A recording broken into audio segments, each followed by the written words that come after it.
सुरभि, तुमने ये बहुत अच्छा किया कि अपने पापा को साथ ले जाने का प्लान बना लिया है। सच में उन्हें देखकर तो अब लगता है कि वह भी अपने अकेलेपन से घबरा गए हैं। जिस उम्र में पत्नी की सबसे अधिक जरूरत होती है, उस उम्र में उन्हें अकेला रहना पड़ रहा है। हाँ आंटी, यहाँ आती हूँ तो अपने परिवार की चिंता रहती है, और जब वहाँ होती हूँ तो पापा की चिंता रहती है। इसलिए विवेक और मम्मी पापा ने ही इस बात के लिए जोर दिया है कि अब पापा हमारे साथ मुंबई में ही रहे। तुम्हारे सास ससुर ने भी इस बात में तुम्हारा साथ दिया। वाकई वे बड़े दिल के हैं, वरना अक्सर माता पिता अपने बेटे और बहू पर तो केवल अपना ही हक समझते हैं। हाँ आंटी, माँ के जाने के बाद पिछले 1 साल में जितना संभव हो सका मैं पापा के साथ आकर रही हूँ, लेकिन बच्चों के साथ और जॉब के कारण बार बार आ पाना संभव नहीं हो पाता, और जितना संभव हुआ वो मेरी मम्मी जी के सहयोग से ही संभव हो पाया। माँ ने तो सेवा का कोई मौका ही नहीं दिया। उनके जाने से पहले तो ये विचार भी कभी मन में नहीं आता था कि माँ के बिना भी हमें रहना होगा। अच्छी भली दफ्तर से आई थी, पापा के साथ चाय पी थी, डॉक्टर को बुलाया तो उन्होंने उम्मीद ही नहीं किया। शायद माँ को ब्रेन हैमरेज हुआ था। माँ के जाने के दुख से हमारे परिवार को तोड़कर रख दिया था, और अब पापा बिल्कुल अकेले पड़ गए हैं। बच्चे गृहस्थी बचाकर अपनी जिंदगी में मस्त और व्यस्त हो जाते हैं। कितनी भी व्यस्तता क्यों ना हो, इनका साथ और उनकी फिक्र हमारी पहली जिम्मेदारी है।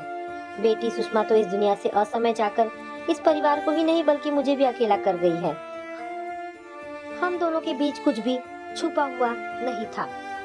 अपने सुख दुख की बात करके हम अपना जी हल्का कर लेते थे। एक दूसरे पर खुद से भी ज्यादा विश्वास था हमें। एक दूसरे का साथ भी था और सहयोग भी। हाँ, तुम्हारे पापा और तुम्हारे अंकल इतने करीब नहीं थे। खैर, हम दोनों पड़ोसन बड़े प्रेम से रहते रहे। जी माधुरी आंटी, हमने माँ को खोया है तो आपने भी अपनी प्रिय सहेली को खोया है। माँ का यूं अचानक जाना एक बहुत बड़ा खालीपन दे गया है। एक बात बताइए आंटी जी, क्या माँ ने अपनी किसी छोटी बड़ी बीमारी के बारे में आपसे जिक्र किया था? माँ तो सुहास मामा के कैंसर की वजह से बहुत बेचैन थी। वे उनकी जी भरकर सेवा करना चाहती थी। हो सकता है वे इस परेशानी में अपने बढ़ते ब्लड प्रेशर या किसी अन्य संकेत को नजरअंदाज करती रही हो और नतीजा इस तरह सामने आया हो। वाकई सुरभि, सुषमा तुम्हारे सुहास मामा की बीमारी से बहुत अधिक तनाव में तो थी। अपने भाई का इतना बड़ा कष्ट उनसे देखा नहीं जा रहा था। एक बात बोलूं सुरभि, मैं पिछले 1 साल से यह बात अपने दिल में दबाए बैठी हूँ। सुषमा पहले तो मुझे कुछ बताना ही नहीं चाहती थी। मैं उनके तनाव की वजह सिर्फ उनके लाडले छोटे भाई की बीमारी ही मान रही थी। ऐसा लगता था जैसे वे अपने मन के गुबार को अपने मन में ही रखने के लिए कश्मकश कर रही हैं। जब उनके भाई मेरठ में अपने घर यहाँ दिल्ली के अस्पताल में होते थे, तब मैंने देखा कि सुषमा एक सफेद डायरी में कुछ लिख रही होती थी, और उस वक्त उनकी आंखों से लगातार आंसू बह रहे होते थे। मेरे अचानक आ जाने पर अपनी डायरी बंद कर अपने आंसू पोंछ लेती थी। इस बात का अफसोस जरूर होता था कि आखिर हम दोनों के बीच कितनी दूरी क्यों हो गई कि सुषमा मुझसे शेयर करने की वजह से बस डायरी को अपना हमराज बना रही है। सामान्य दिखने की कोशिश में भी उनकी बेचैनी झलक पड़ती थी। उस वक्त ऐसा लगता था कि वे इस बात का इंतजार कर रही हैं कि मुझे अकेला छोड़ दो, मैं तुमसे कुछ ना कह पाऊंगी। मुझे अपनी अधूरी कहानी अपनी इस डायरी को सुनानी है। औपचारिक सी बातें करके मैं उनके मन को समझकर डायरी के साथ उन्हें फिर अकेला छोड़ देती थी। सच कहूँ तो वह डायरी सुषमा की मुझसे ज्यादा जिगरी सहेली नजर आने लगी थी। 1-2 बार तो ऐसा भी हुआ कि मैं तुम्हारे घर आई तो मैं सुषमा को डायरी थामे देखा, इसलिए मैं खुद ही जल्दी वापस घर जाने का बहाना ढूंढ लेती थी। मैं उनके इन तनाव के दिनों में उनका अधिक से अधिक साथ देना चाहती थी, लेकिन वो मुझे डायरी हम दोनों के बीच एक अनजानी सी दूरी बढ़ा रही थी। और दूरी केवल हम दोनों सखियों के बीच ही नहीं बढ़ रही थी, मैं देख रही थी कि पति पत्नी के बीच में भी कुछ तनाव था, जबकि मेरे हिसाब से उन्हें तुम्हारे पापा के सहयोग और संवेदनाओं की जरूरत थी। तुम्हारे पापा सुषमा से बहुत ही झिड़क झिड़क कर बातें करते थे और माँ शांति बनाए रहती थी। ऐसा लगता था जैसे तुम्हारे पापा कोई जिद मनवाना चाह रहे हो और उसमें सुषमा की सहमति नहीं रही हो। परिणाम तुम्हारी माँ को अपमान और अवहेलना के रूप में झेलना पड़ रहा है। जब तुम्हारे सुहास मामा इलाज के लिए मामी के साथ कीमोथेरेपी के लिए दिल्ली आते थे तो पापा की चिड़चिड़ाहट और भी अधिक बढ़ जाती थी। सुषमा घर के माहौल को शांति बनाए रखने के लिए ना जाने क्या कुछ कितना कुछ बर्दाश्त कर रही थी।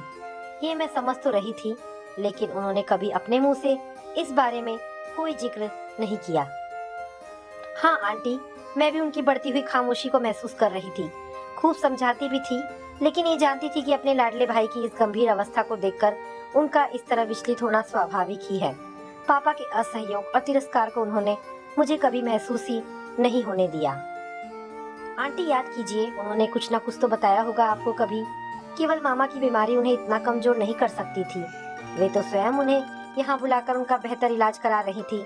मुश्किल समय में पूरी हिम्मत के साथ जुटते हुए मैंने उन्हें देखा है। फिर मामा के लिए वह इतना कमजोर कैसे हो गई? मुझे इस बात पर यकीन ही नहीं हो रहा है कि माँ मामा की बीमारी की वजह से कितनी मायूस थी। मुझसे जब फोन पर बात करती थी तो बहुत ही औपचारिक सी बातें होती थी। ऐसा लगता था जैसे बहुत कुछ छुपाकर वो बहुत थोड़ा सा मुझे बताना चाह रही हैं। आंटी, आप तो उनकी बहुत ही नजदीकी सहेली थी। ऐसा संभव ही नहीं कि उन्होंने आपसे अपने मन की बात छुपाई है। अब तो माँ चली गई है, बताइए ना आंटी, क्या हो रहा था यहाँ पर? तुम सही कह रही हो सुरभि, तुम्हारी माँ मुझसे बहुत दिनों तक सब कुछ छुपा कर नहीं रख सकी थी। पता नहीं मुझे तुम्हें बतलाना चाहिए या नहीं, लेकिन ये जानती हूँ कि तुम उनकी बेटी हो, तुम्हें ये सब जरूर जानना चाहिए। सुरभि, जिंदगी हमेशा एक जैसी कहाँ चलती है। सुषमा लंदन में बेटे अभय के तलाक से बहुत ही तनावग्रस्त रहती थी। बेटा विदेश में अकेला पत्नी से हो रहे अलगाव को सह रहा था। हाँ, तुम्हारे लिए वे संतुष्ट थी कि उनकी लाडली बेटी को आत्मीय और संस्कारी परिवार मिल गया है कि तभी सुहास भैया के कैंसर के बारे में पता चला। सुषमा के तो पैरों तले ही जमीन खिसक गई थी। माता पिता बहुत बुजुर्ग हैं, भैया भाभी उन्हीं की सेवा कर रहे थे कि अब यह परेशानी आन पड़ी थी।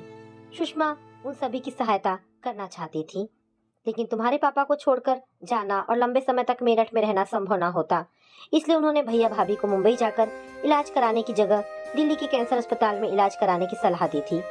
सुहास भैया के साथ शुरू में भाभी रीना आती थी और लगातार साथ में रहती थी, लेकिन मेरठ में अम्मा बाबूजी को बहुत समय अकेला न छोड़ना पड़े, इसलिए कई बार सुहास भैया यहाँ अकेले रह जाते थे और रीना अम्मा बाबूजी के पास मेरठ पहुँच जाती थी।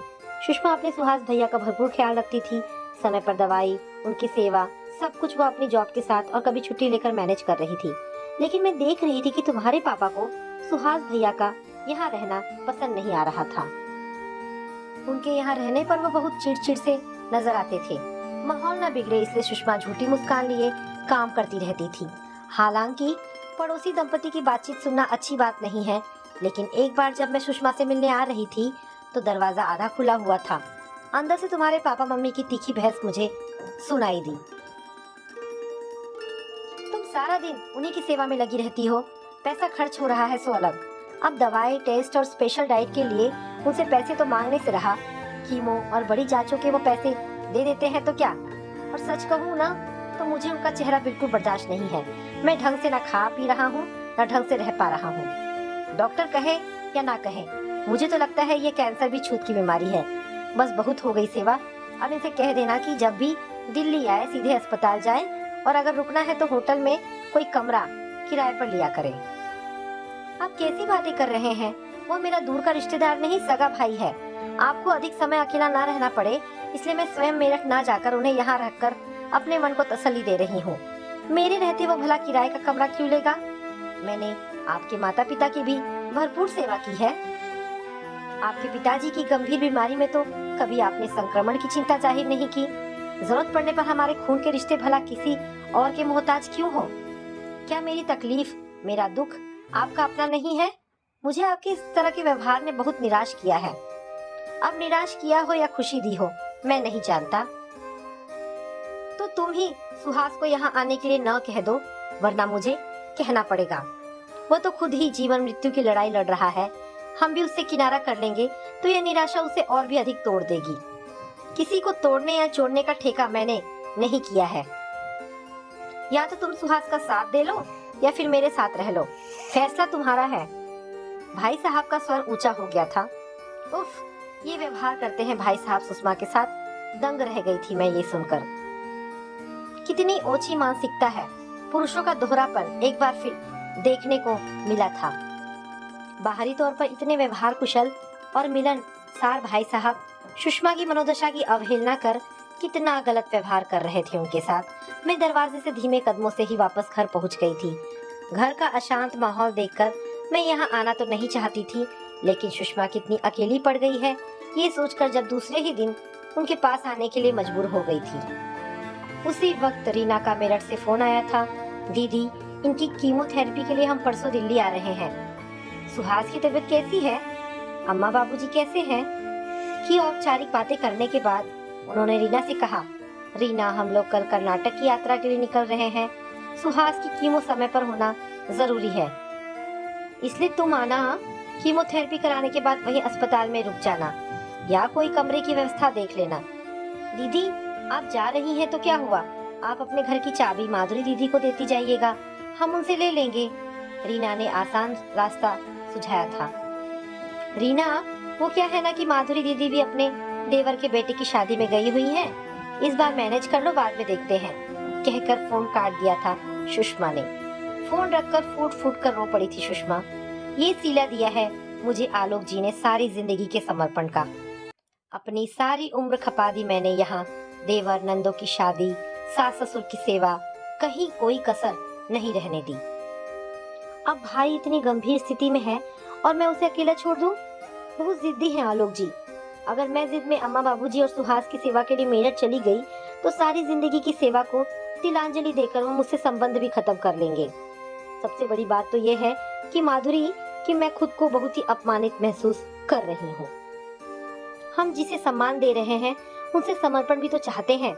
मैं इन्हें भरपूर सम्मान दे रही हूँ और बदले में वे स्वयं तो सहयोग करने के लिए है ही नहीं, मुझे भी वहाँ से तोड़ने के लिए कोशिश कर रहे हैं।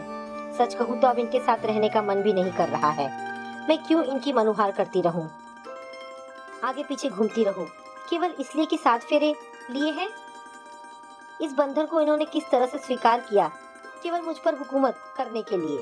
इनके परिवार के लिए मैं हमेशा तत्पर रही और जब मेरे परिवार पर मुसीबत का पहाड़ टूटा तो मैं इनके हाथों की चाबी की गुड़िया बनकर बस यही की होकर रह जाऊं। मेरी भावनाएं, मेरे रिश्ते इनसे तो जुड़ ही नहीं पाए और मुझे भी दूर करने का प्रयास है। मैंने कभी खुद को इतना कमजोर नहीं समझा। लगता था सब कुछ ठीक हो जाएगा। बेटा वहाँ परेशान है, मन करता था कि नाना नानी और मामा की माली मदद के लिए मैं उसे कहूँ, लेकिन जानती हूँ कि मेरे कहने पर वो कर तो देगा, लेकिन अभी करना उसके लिए मुश्किल ही होता।